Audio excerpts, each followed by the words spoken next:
गुजरात चुनाव की तारीखों का ऐलान किसी भी वक्त हो सकता है, जिसके चलते राज्य में चुनाव प्रचार जोरों पर है। वहीं चुनाव को त्रिकोणीय बनाने के लिए आम आदमी पार्टी भी मैदान में कूद गई है। लेकिन इसी बीच मनीष सिसोदिया पर शिकंजा कसने से आप बौखला गई है और बीजेपी पर गंभीर आरोप लगा रही है।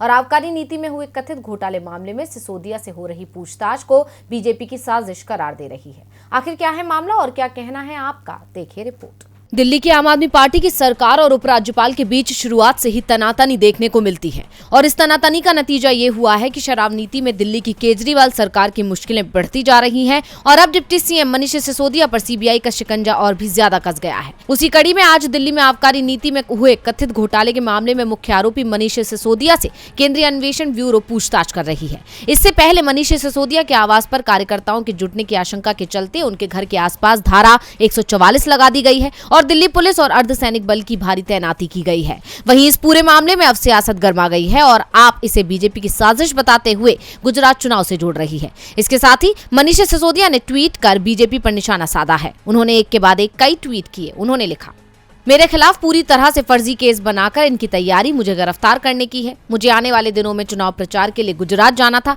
ये लोग गुजरात बुरी तरह से हार रहे हैं। इनका मकसद मुझे गुजरात चुनाव प्रचार में जाने से रोकना है।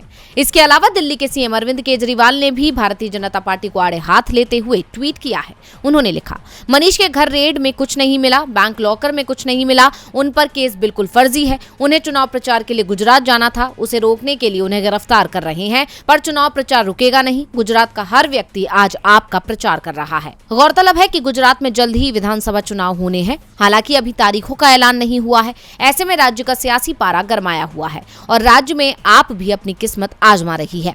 अब इसी बीच जांच एजेंसियों के एक्टिव होने पर आप केंद्र पर हमलावर हो गई है और इस पूरे मामले में बीजेपी को आड़े हाथों ले रही है। ऐसे में अब आपके आरोपों में कितनी सच्चाई है ये बता पाना तो मुश्किल है, लेकिन फिलहाल आप बीजेपी पर जमकर आरोपों की बौछार कर रही है।